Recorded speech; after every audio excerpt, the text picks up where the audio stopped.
What do you think of when you hear the term 9/11? Do you think of this? How do we free mankind from intolerance?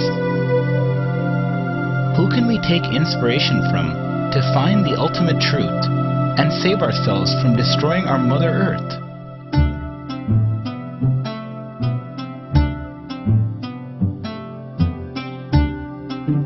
Does India have something to contribute to the crisis that is facing humanity? The great monk, Swami Vivekananda, roared the message of the fundamental spiritual unity of life on September 11, 1893, in the Parliament of Religions in Chicago, precisely to answer these questions. Sisters and brothers of America. These loving words were enough to captivate everyone. Vivekananda once said, I have a message to the West as Buddha had a message to the East. I shall not cease to work. I shall inspire men everywhere until the world shall know that it is one with God. Who was this man? How did he reach the shores of America, Europe, and so many countries around the world? Let us embark upon this journey, a tale that begins in the outskirts of Calcutta, where the Datta family resided. Swamiji's father was a respected lawyer named Vishwanath. He was married to Bhuvaneshwari Devi, a cheerful, devoted, and deeply religious woman. After praying fervently for a son, Narendra Datta was born on January 12, 1863 on Makar Sankranti Day. Little did they know Naren would usher in a new age of spiritual consciousness throughout the world. Naren was a sweet child, but also had incredible energy and was prone to fits of restlessness at the tender age of 3. His family had a hard time getting him to calm down, and his mother could only calm him by pouring cold water on his head and chanting the name of Shiva in his ear. He needed 2 nurses just to take care of him. Naren also had a great affection and fancy for wandering monks. He would always give anything he had to a sadhu asking for alms, and once gave away his own dhoti as he had nothing else with him.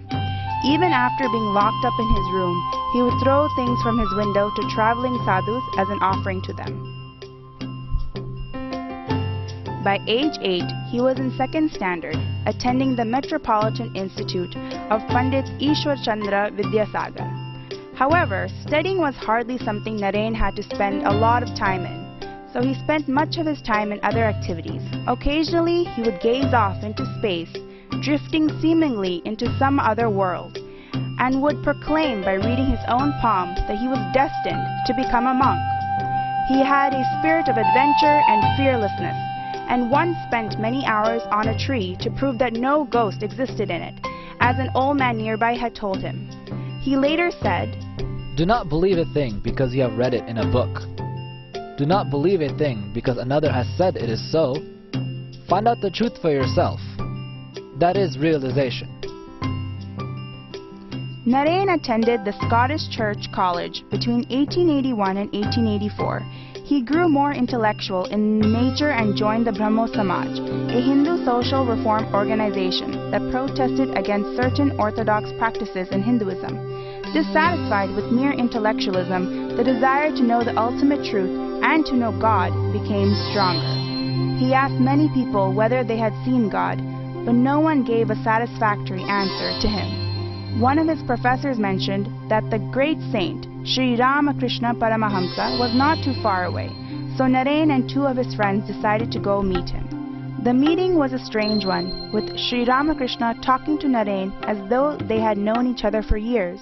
Naren immediately asked the question as to whether Sri Ramakrishna had seen God, and he replied, Yes, I see him just as I see you here, only in a much more intense sense. If one weeps sincerely for him, he surely manifests himself. Naren was totally taken by Sri Ramakrishna's direct response. He knew that there was something special to him in spite of the fact that his intellectual side had some trouble completely believing him. Yet it was not long before Naren would completely surrender himself to this wise sage.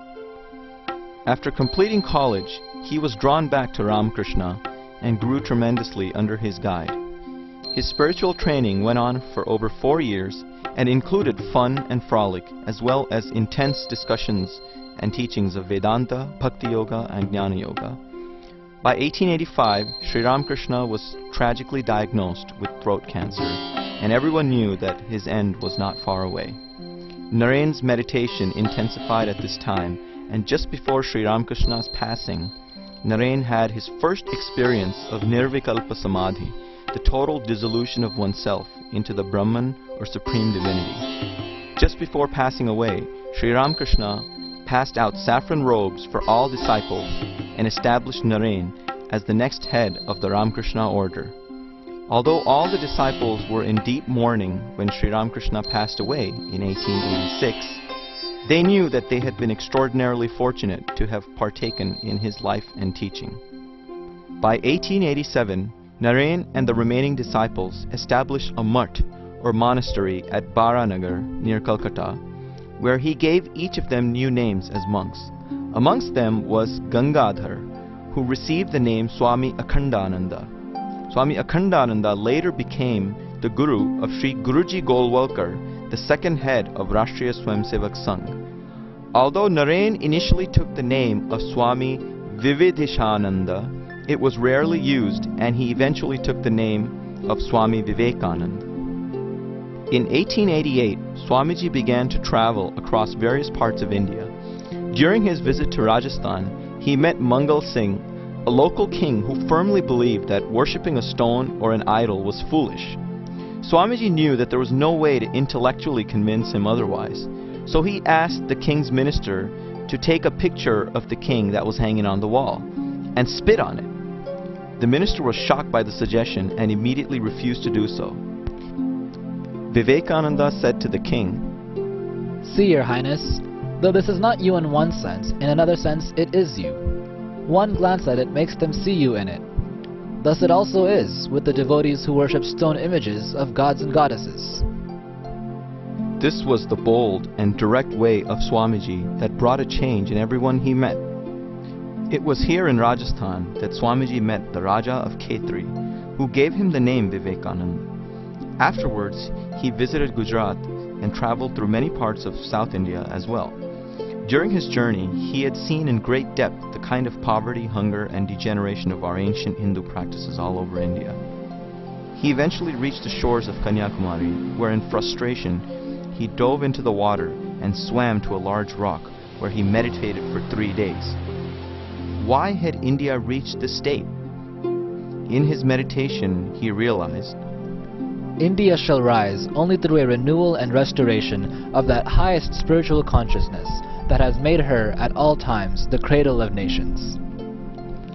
He knew that this could only be done, however, by inculcating a spirit of service and by uplifting India's downtrodden masses. But how could he take this message to everyone? In this moment of calling, he looked out to the ocean and realized he would have to go to the west to spread the message of Vedanta. On May 31st, 1893, with the help of money collected by the Raja of Khetri and other disciples, Swami Vivekananda set sail for America by ship.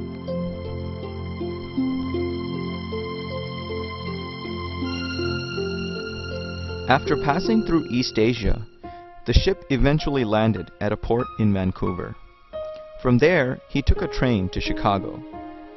As the American people were unaccustomed to seeing Hindu monks in saffron clothing, he was mocked and discriminated against by the local populace on several occasions. It was then, in the middle of July 1893, that he also found out that the deadline had already passed for signing up as a delegate for the World Parliament of Religions. Swamiji on multiple occasions thought that he may simply have to return to India. But he knew that the message of Hindu Dharma and universal oneness had to come to the West. His guru Sri Ramakrishna had already given him this directive in his meditations. In an effort to save money, Swamiji moved from Chicago to Boston. There he was able to meet the famous professor J.H. Wright of Harvard University. Professor Wright was so impressed with Swamiji that he insisted that Vivekananda represent Hinduism in the Parliament of Religions. Professor Wright stated, To ask you, Swami, for your credentials is like asking the sun to state its right to shine. The professor wrote to a friend who was the chairman of the committee of the parliament. Here is a man who is more learned than all of our professors put together. The professor sent Swamiji to Chicago with a train ticket to stay with his friend Dr. Barrows. Unfortunately, upon reaching Chicago, Swamiji realized that he had lost the address and went asking around for Dr. Barrows. Unable to find him, Swamiji spent some nights homeless, finding only a railway freight box to sleep in. One day, while roaming the city, a lady, Mrs. George Hale, asked him where he was from. Realizing his unique background and need, she asked Swamiji to stay at their home, where she and her family helped connect him to the rest of the delegates of the World Parliament of Religions. Again, a divine power had guided Swamiji to the right place in spite of all the obstacles that he had faced. The Parliament of Religions was held in Chicago from September 11 to September 27, 1893. It included representation from various Christian denominations. Swamiji finally came forth to speak. He gazed at the audience for a moment and began, Sisters and brothers of America. Just with that, the whole audience rose up, shouting their applause. After a full 2 minutes, Vivekananda continued, As the different streams, having their sources in different places, all mingle their water in the sea, so, O Lord, the different paths which men take, through different tendencies, various though they may appear, crooked or straight, all lead to Thee. Later on during the Parliament, he said, The Hindu refuses to call you sinners. Ye are the children of God, the sharers of immortal bliss, holy and perfect beings. Ye divinities on earth, sinners! It is a sin to call man so. The New York Herald wrote, Vivekananda is undoubtedly the greatest figure in the Parliament of Religions. After hearing him, we feel how foolish it is to send missionaries to this learned nation.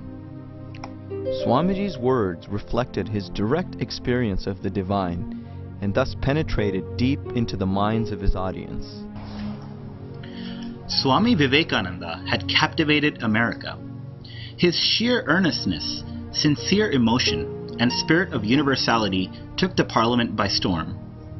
His popularity was described aptly by the Boston Evening Transcript, a local newspaper, which stated, 4,000 people in the Hall of Columbus would sit smiling and expectant, waiting an hour or two of other men's speeches, to listen to Vivekananda for 15 minutes. The chairman knew the old rule of keeping the best until last. News of Swamiji's popularity spread to India as well. Editorials by various American writers praised Swamiji's unique contribution, even thanking India for having sent him to Chicago. Swamiji's doors were now open to travel about, as he was invited to speak in a variety of public events. He was invited to the homes of many prominent and wealthy individuals, especially near Chicago and the East Coast. Mr. John D. Rockefeller, the famous industrialist, met Swami Vivekananda in Chicago. During their conversation, Vivekananda tried to inspire him into social action and told him that although he was a rich man, he was not the owner of the money he earned. Rockefeller was visibly annoyed. Swami explained to him that he was a trustee of the money and his duty was to do good to the world. Rockefeller did not seem to be impressed. A few days later, he returned with a changed mind and heart. In his hand was a document that had his plans to donate money by creating public institutions. This was Rockefeller's first large donation to public welfare. Later, as the richest man in the world, he would also become a legendary philanthropist who would go on to define the structure of modern philanthropy. Swamiji continued to tour various parts of America, including Wisconsin, Michigan, Iowa, and other parts of the Midwest. He sometimes would be mistaken as an African American and would be rejected stay in hotels or barber shops. Upon finding out the next day in a newspaper who Swamiji was, they would go to him and apologize. Later on, when a Western disciple asked Swamiji how come he didn't explain who he was, Swamiji replied, What? Rise at the expense of another? I did not come to earth for that. Swamiji even faced a situation where he was invited to a small town in the Midwest, where upon commencing his speech, some in the audience proceeded to fire bullets past him to scare him off. But Swamiji continued unperturbed, and the cowboys who shot the bullets called him a right good fellow, since he didn't show any fear throughout the ordeal. By 1895, Vivekananda had set up a private lecture class in New York, where he discussed different spiritual paths, particularly on Jnana Yoga and Raja Yoga. He then traveled to England and had a lecture tour there as well.